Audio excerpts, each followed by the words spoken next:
শুনশান রাত, নিশাচর পোকামাকড় ছাড়া আশেপাশে সজাগ কেউ নেই। খুব সাবধানে কবর খুঁড়ছে এক দম্পতি। একটা লাল সুটকেসে ভরা লাশ সদ্য খোঁড়া কবরে ফেলে দিল তারা। ঘটনার আকস্মিকতার স্বামীটা এখনও কাটিয়ে উঠতে পারেনি।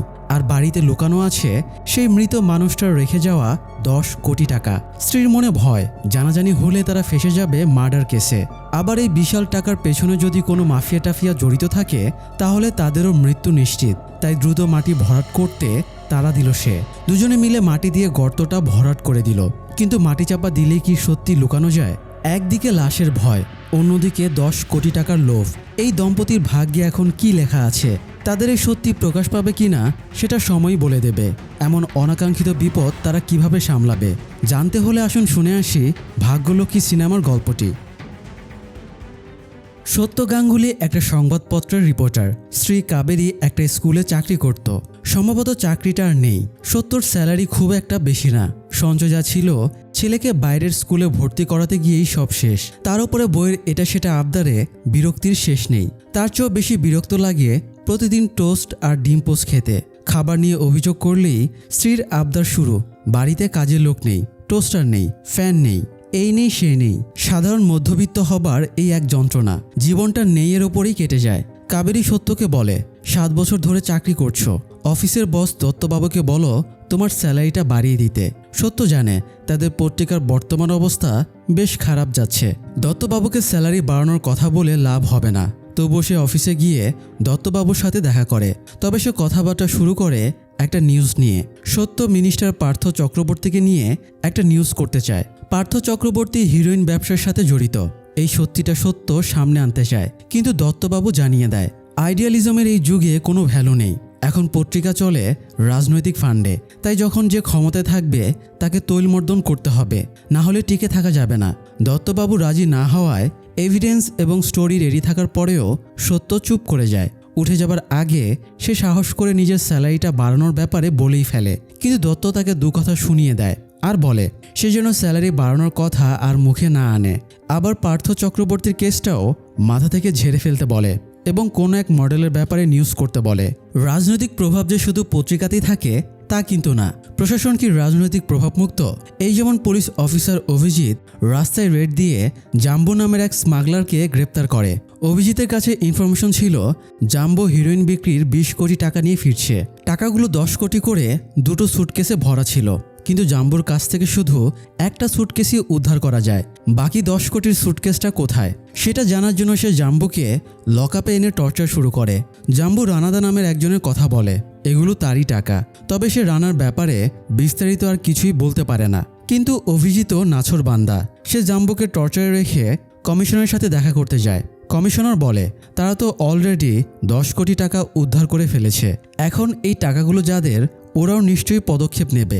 কমিশনার সতর্ক করে দেয় রাজনৈতিক লোকেরা ইনভলভ থাকলে তাদের জন্য চাপ হয়ে যাবে। অভিজিৎ একটুও ঘাবড়ায় না। সে স্পষ্ট বলে দেয় মন্ত্রী পার্থ চক্রবর্তী, গ্যাংস্টার রানা লাহিড়ী, ইভেন তাদের পুলিশ ইন্সপেক্টর সমন্দ্রেও হিরোইন স্মাগলিংয়ের সাথে জড়িত। অভিজিৎ সবাইকে শায়েস্তা করেই ছাড়বে। কমিশনার বলে অভিজিতের ফ্যামিলি আছে, পুরো ক্যারিয়ার পড়ে আছে, তাই বাকি 10 কোটি টাকা উদ্ধার করতে গিয়ে লাইফ রিস্কে ফেলার মানি হয় না। তবু অভিজিৎ স্পষ্ট জানিয়ে দেয় সে ছেড়ে দেবার পাত্র না, সে টাকা উদ্ধার করেই ছাড়বে। তখন কমিশনার বলে সে অফিসিয়ালি কোনো হেল্প করবে না। অভিজিৎ কিছু করতে চাইলে তাকে সিভিল রেসি করা লাগবে। অভিজিৎ কমিশনারের কথা মেনে নিয়ে চলে যায়। এদিকে সত্য এবং কাবেরী রেস্টুরেন্টে কাবেরীর বান্ধবী দিতি এবং তার স্বামী অর্কর সাথে আড্ডা দিতে গিয়েছিল। যদিও সত্য এদেরকে পছন্দ করে না, কারণ এরা খুব বেশি নিজেদের ঢাকঢোল পেটায়। দুজনে আজকেও ইংল্যান্ড না কোথায় ঘুরতে গিয়েছিল, সেখানকার রমরমে গল্প ফেঁদে বসে। অর্ক সত্যকে সাজেশন দেয় জীবনে প্রচুর টাকা ইনকাম করতে হবে, না হলে কোথাও দাম পাওয়া যাবে না। প্রফেশনে অর্ক ক্রিমিনাল লয়ার, তবে তার বিজনেসও আছে। এখন তার আন্ডারেই 30 জন লয়ার কাজ করে। তাই নিজের পজিশন নিয়ে তার অহংকার ছিল চরমে। যাই হোক, আড্ডা শেষ করে ট্যাক্সিতে ফিরে 300 টাকা ভাড়া হয়। কিন্তু দুজনের কারো কাছেই ক্যাশ টাকা ছিল না। তখন প্রতিবেশী এক মডেল তাদেরকে হেল্প করে। মেয়েটা জনপ্রিয় সিরিয়াল ভাগ্যলক্ষ্মীতে অভিনয় করে। আপাতত মেয়েটাই ভাড়াটা দিয়ে দেয়, পাশাপাশি দুজনের সাথে সেলফিও তোলে। ফ্ল্যাটে ফিরে কাবেরী অবশ্য একটু রাগারাগি করে সত্য কেন অমন গদমদ হয়ে সেলফি তুলল। এই ইস্যু নিয়ে দুজনের মাঝে একটু কথা কাটাকাটি শুরু হয়। বিল্ডিংয়ের নিচে প্রায় রোজ রাতেই ইনসোমনিয়া ভোগা এক বৃদ্ধ বেঞ্চে বসে গান শোনে। ওদের কথা কাটাকাটির আওয়াজ বৃদ্ধর কান পর্যন্ত যাচ্ছিল। যদিও আওয়াজটা তীব্র না, তবুও ইস্যু পেয়ে বৃদ্ধ ওপরে গিয়ে সত্যকে কথা শোনাতে শুরু করে। সত্য জাস্ট সরি বলেই মুখের ওপরে দরজা আটকে দেয়। পরের দিন সত্য অফিসে গিয়ে দেখে মন্ত্রী পার্থ চক্রবর্তীর একটা নিউজ ছাপা হয়েছে। নিউজের টাইটেল, কুখ্যাত রাজনীতিবিদ পার্থ চক্রবর্তীর সাথে উঠতি নায়িকার গভীর সম্পর্ক। নিউজটা দেখে সত্যর বেশ রাগ হয়। সে সোজা দত্তবাবুর কাছে গিয়ে জানতে চায় এই নিউজটা যদি ছাপা যায় তাহলে তার লেখা হিরোইন সংক্রান্ত নিউজটা করতে কি সমস্যা ছিল। দত্তবাবু বলে এসব গালগল্প পাবলিক খায় বেশি, তাই এগুলোই ছাপাতে হবে। সত্য এবারও স্ট্রেট জানিয়ে দেয় এসব গালগল্প বিক্রি করে সে জীবন কাটাতে পারবে না, সে এই চাকরি ছেড়ে দেবে। দত্তবাবু কোনো রিয়াকশন না দেখিয়ে বলে এমনিতেই ওপর থেকে লোক ছাঁটাইয়ের কথা বলা হচ্ছে, তুমি যখন নিজেই ছেড়ে দিচ্ছ তাহলে আর তোমাকে আলাদা করে বলতে হলো না। সত্য এরকম পরিস্থিতির জন্য রেডি ছিল না। সে একটু চমকে যায় ঠিকই, তবে আর কোনো রিয়াকশন না দেখিয়ে বেরিয়ে যায়। সন্ধ্যায় সত্য একটা বারে বসে উদাস হয়ে ড্রিঙ্ক করছিল। তখন একটা লোক এসে সত্যকে নাম এবং পদবি ধরে ডাক দেয়। সত্য তাকে চিনতে পারে না। লোকটা জানায় তার নাম সায়ন। তারা ক্লাস 4-এ একসাথে পড়ত। সায়ন সত্যর পেছনের বেঞ্চে বসত। ছোটবেলায় সায়ন একটু মোটাগাটা ছিল। এত ডিটেলস দেবার পরেও সত্য তাকে চিনতে পারে না। তবুও সায়ন তাকে তুই সম্বোধন করে সত্যর সাথে গল্পে মেতে ওঠে। সত্য ভাবে ছোটবেলার ব্যাপার, হয়তো মনে নাও থাকতে পারে। এত কনফিডেন্সের সাথে যেহেতু সে কথা বলছে তাহলে হয়তো তারা বন্ধুই ছিল। তো সত্য জানায় চাকরিটা ছেড়ে দিয়ে এখন আফসোস হচ্ছে।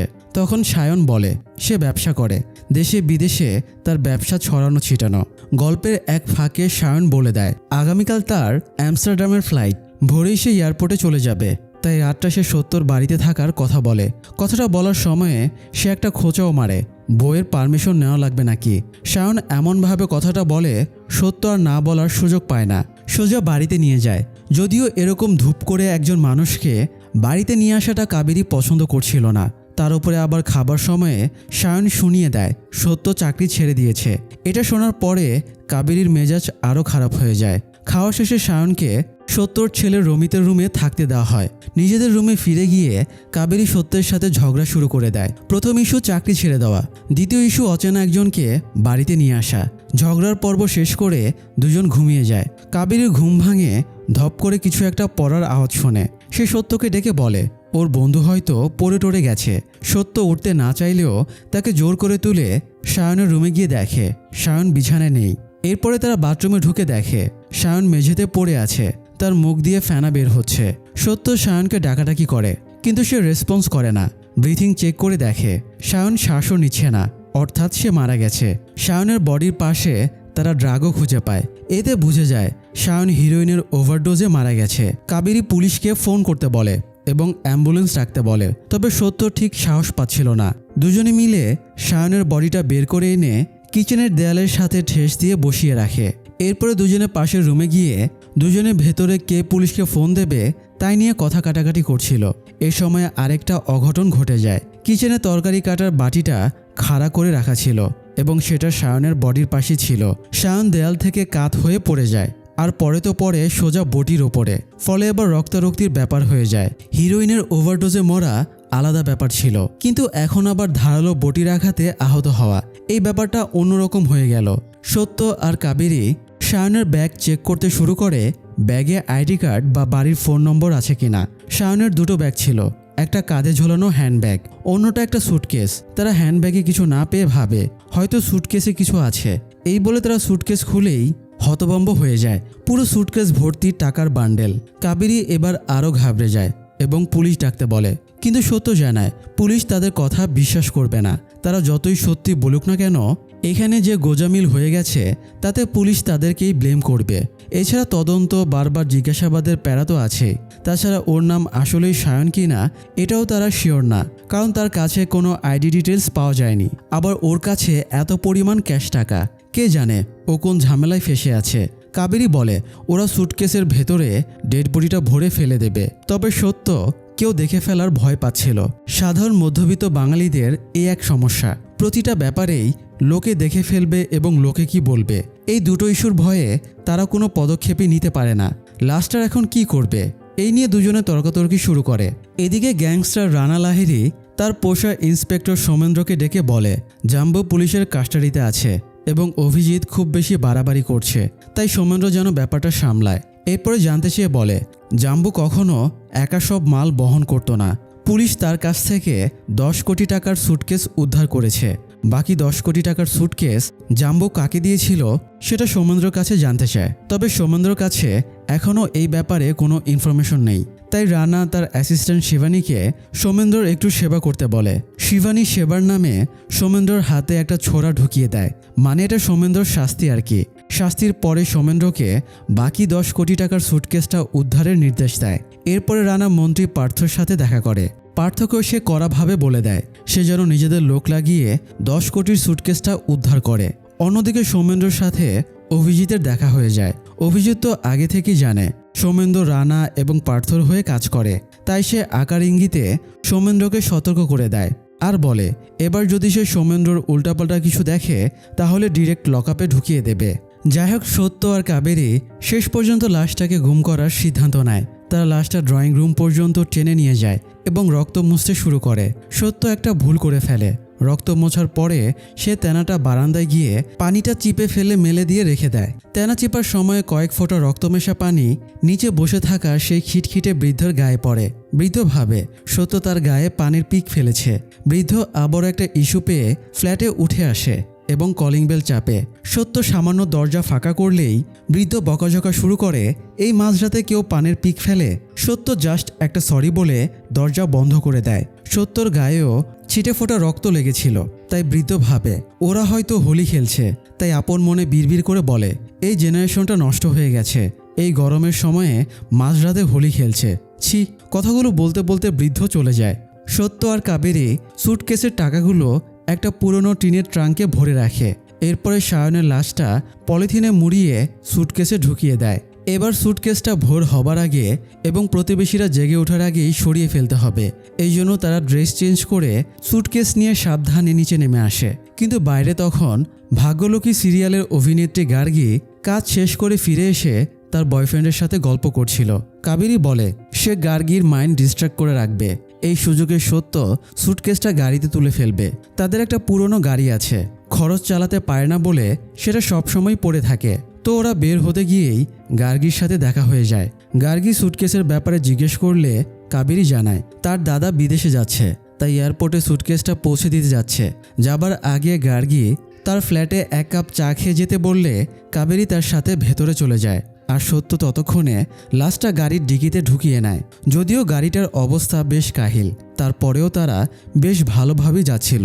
কিন্তু ব্রিজের ওপরে গিয়ে গাড়িটা বন্ধ হয়ে যায়। কাবেরী যেহেতু ড্রাইভ করছিল, সে অনেকবার চেষ্টা করেও স্টার্ট করতে পারছিল না। এই সময় পেট্রোলিংয়ে থাকা পুলিশের জিপ ব্রিজ ক্রস করছিল। গাড়ি দাঁড়িয়ে থাকতে দেখে তারাও জিপ থামিয়ে নেমে আসে। 2 জন স্টাফ ছিল। জিজ্ঞাসাবাদ করলে সত্য জানায় তারা মামার বাড়ি থেকে ফিরছে। পুলিশ 2 জন ওদের গাড়ি স্টার্ট করতে হেল্পের জন্য পেছন থেকে ধাক্কা মারে। তবে গাড়িটা ওভারওয়েট ছিল, তাই কিছু মালামাল নামিয়ে রাখতে হবে বলে তারা ডিকি খুলতে বলে। কাবেরী ডিকি খুলে দিলে তারা স্যুটকেসটা দেখতে পায় এবং ধরাধরি করে স্যুটকেসটা নিচে নামিয়ে রাখে। স্যুটকেসটা এত ভারী যে একজন স্টাফ বলেই ফেলে, কি রে ভাই, স্যুটকেসে লাশ আছে নাকি? এক মুহূর্তের জন্য সত্যর বুকের ভেতরটা চমকে ওঠে। তবে যখন বুঝতে পারে সে ফাজলামি করতে কথাটা বলল, তখন সত্য কথাটা হেসে উড়িয়ে দেয়। এরপরে 3 জনে ধাক্কা দেওয়ায় গাড়িটা স্টার্ট হয়ে যায়। যদিও এই হেল্পটুকুর জন্য পুলিশ 2 জনে সত্যর কাছ থেকে কিছু টাকাও বাগিয়ে নেয়। সত্য কোনো ভেজাল না করে টাকা মিটিয়ে চলে যায়। তারা জঙ্গলে একটা ঠিকঠাক জায়গা চুজ করে সেখানে লাশ সহ স্যুটকেসটা পুঁতে দেয়। তো এই ছিল ওদের গ্যারাকলে পড়ার মূল কাহিনী। যাই হোক, এদিকে মিনিস্টার পার্থ এবং রানা আবারও সোমেন্দ্রকে ডেকে থ্রেট দেয় এবং টাকাটা উদ্ধার করে আনতে বলে। মিটিং থেকে বের হয়ে সোমেন্দ্র বারবার সায়নকে ফোন করে, কারণ ওরা 2 জনে মিলে টাকাটা নিয়ে পালিয়ে যাবার প্ল্যান করেছিল। তবে সায়নের ফোনটা তো তার সাথেই মাটির নিচে চাপা পড়ে আছে, তাই বারবার রিং বাজলেও রিসিভ করার কেউই নেই। যদিও রানা সন্দেহ করছিল টাকার স্যুটকেস হারানোটা সোমেন্দ্রেরই প্ল্যান, হয়তো সে তাদের সাথে প্রতারণা করেছে। রানা আর দেরি না করে পার্থকে বলে সে যেন লাল আর নীলকে খবর দেয়। ওরাই সোমেন্দ্রর এবং স্যুটকেসের খবর করে দেবে। লাল আর নীল 2 জনে দুর্ধর্ষ কন্ট্রাক্ট কিলার। খুন করা ওদের কাছে ডাল ভাতের মতো ব্যাপার। ওরা এই সময় একজনকে খুনের জন্য তার বাড়ির সামনে ওত পেতেছিল। রাতে বাড়ির ভেতরের লোকটা তার গার্লফ্রেন্ডকে বিদায় জানিয়ে ভেতরে ব্যাগ গেলে একটু পরেই দুজনে কলিং বেল চেপে ভেতরে ঢোকে আর প্রথমেই সাইলেন্সার লাগানো একটা গান দিয়ে তাকে গুলি করে দেয়। এরপরে ড্রিল মেশিন দিয়ে মুখটা নষ্ট করে দেয়। এটা তাদের আইকনিক খুন। তারপরে লাশটাকে বাইরে টেনে আনছিল। এই সময় পার্থ তাদেরকে ফোন করে আর্জেন্ট চলে আসতে বলে।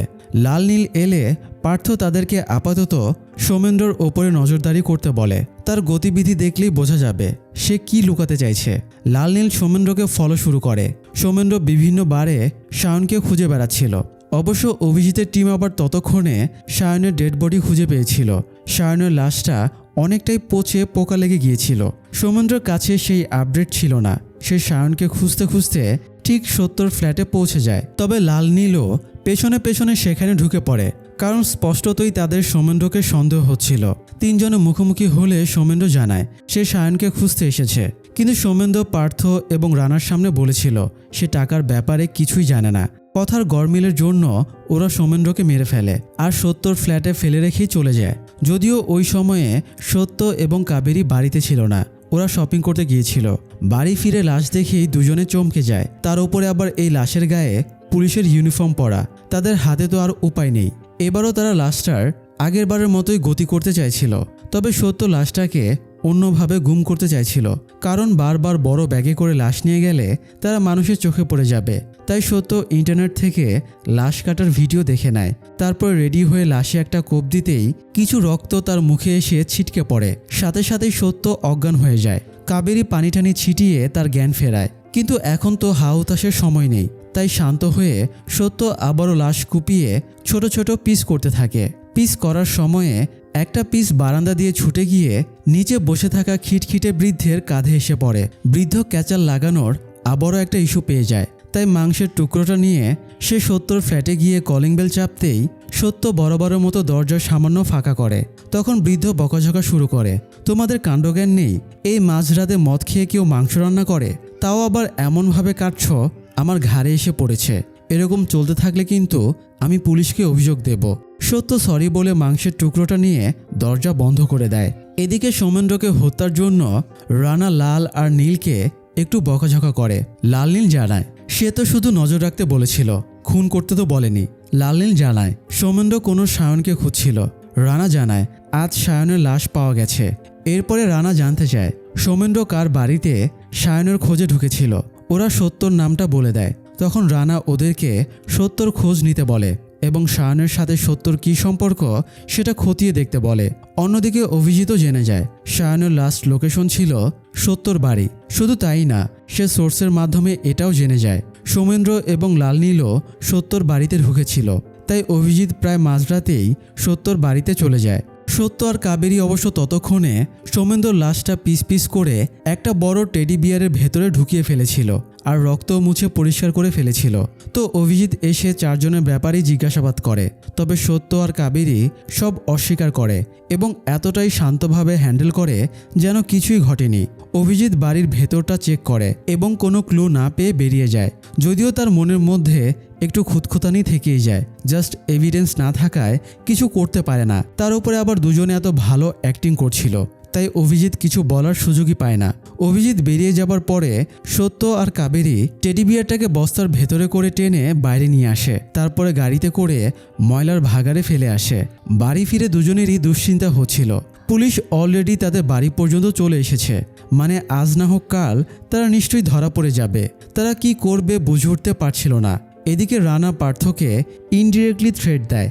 এমনিতেই রানা পার্থকে হিংসা করত, কারণ দুজনেই হেরোইনের ব্যবসা দিয়ে ক্যারিয়ার শুরু করেছিল। অথচ পার্থ এখন মন্ত্রী, কিন্তু রানা এখনও পার্থর ছায়ার নিচেই পড়ে আছে। তাই রানা পার্থকে টাকার সুটকেস উদ্ধারের জন্য প্রেশারাইজ করে। অন্যদিকে ময়লার ভাগাড়ে টেডি বিয়ারটা পুলিশ পেয়ে যায়। অভিজিৎ টেডি বিয়ারটা দেখেই বুঝে যায় গত রাতে সে সত্যর বাড়িতে এই টেডি বিয়ারটা দেখেছিল। তাই সে আবারও সত্যর বাড়িতে চলে আসে এবং দোষারোপ করে। তবে সত্য আর কাবেরী এবারও ঠান্ডা মাথায় হ্যান্ডেলের চেষ্টা করে। অভিজিৎ বলে তারা নিজে থেকে সব স্বীকার করুক, না হলে দুদিন পরে ফিঙ্গারপ্রিন্ট রিপোর্ট আসলে ওরা এমনি ধরা পড়ে যাবে। তবে দুজনে দৃঢ়তার সাথে বলে পারলে প্রমাণ করে দেখুন। দোষ স্বীকার করলে অভিজিৎ ওদেরকে ব্যাকআপ দেবার প্রতিশ্রুতি দেয়, না হলে পুলিশের হাত থেকে বাঁচলেও ওরা রানা এবং পার্থর হাত থেকে বাঁচবে না। তবুও দুজনে দোষ স্বীকার করবে না বলে জানিয়ে দেয়। তখন অভিজিৎ বলে সে নেক্সট টাইম এভিডেন্স এবং হাতকড়া নিয়ে আসবে। এই বলে সে চলে যায়। এদিকে পার্থ লাল নীলকে ডেকে বলে সে আর রানাকে বিশ্বাস করতে পারছে না, তাই ওরা যেন নির্বাচনের আগেই রানাকে সরিয়ে দেয়। পাশাপাশি সত্যকে চাপ দিয়ে টাকার সুটকেসটাও উদ্ধারের নির্দেশ দেয়। তাই দুজনে সত্যর বাড়িতে চলে যায়। সত্য আর কাবেরী এ সময় বাড়িতেই ছিল। ওরা দুজনকে গান পয়েন্টে রেখে টাকার কথা জিজ্ঞেস করলে সত্য লালকে টাকার ট্র্যাঙ্কটা দেখিয়ে দেয়। এরপরে ওরা সত্য এবং কাবেরীকে পার্থর কাছে নিয়ে যাবার জন্য গাড়িতে তুলে নেয়। এই সময় গার্গী বাইরে দাঁড়িয়ে ফোনে সেলফি তুলছিল। নীল অকারণেই গার্গীকে গুলি করে মেরে ফেলে। আসলে সেও টুকটাক ভাগ্যলক্ষ্মী সিরিয়ালটা দেখে। নীল জানে গার্গীকে সে কখনোই পাবে না, তাই তাকে মেরেই ফেলে। যাই হোক, পার্থ সত্য আর কাবেরীকে দেখে বলে তোমরা সাধারণ পাবলিক হয়ে আমার হিরোইনের টাকা কিভাবে চুরি করলে? তোমাদের দেখে তো মনে হয় না তোমাদের এত দম আছে।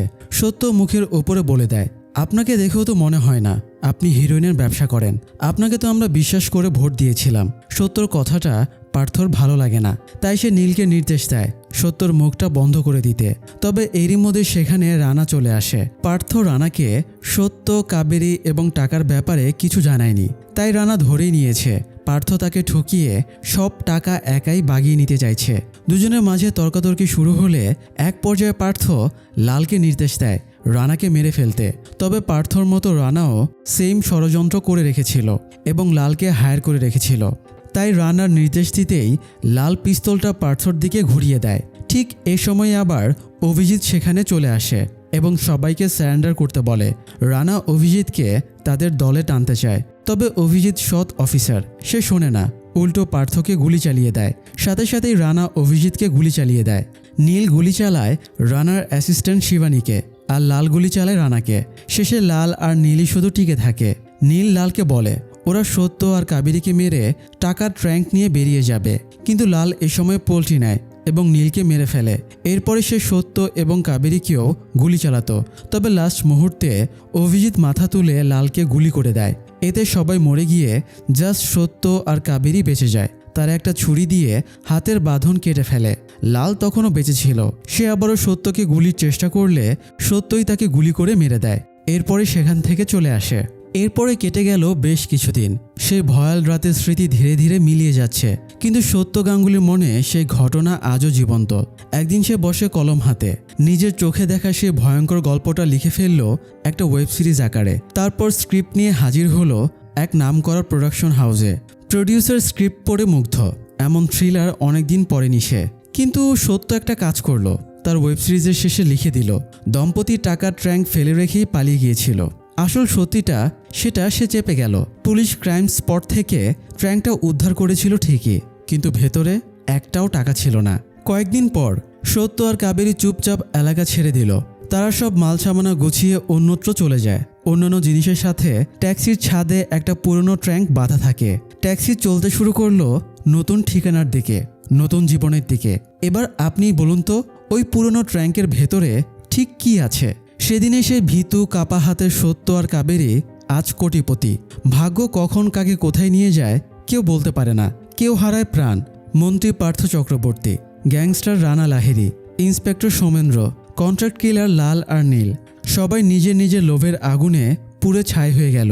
আর এই সাধারণ দম্পতি জিতে নিল সব। তবে মনে রাখবেন একটা কথা, অবৈধ পথে পাওয়া সম্পদে কখনো প্রকৃত শান্তি আসে না। বাইরে থেকে যতই ঝলমলে দেখাক না কেন, ভেতরে ভেতরে সেটা একটা অভিশাপ হয়ে জীবনটাকে কুড়ে কুড়ে খায়। তাই নিজে সৎ থাকুন, অন্যকেও সৎ থাকতে অনুপ্রাণিত করুন। আজ এ পর্যন্তই। ভিডিওটা ভালো লাগলে লাইক, শেয়ার আর সাবস্ক্রাইব করতে ভুলবেন না। সবাই ভালো থাকুন, সুস্থ থাকুন। ধন্যবাদ।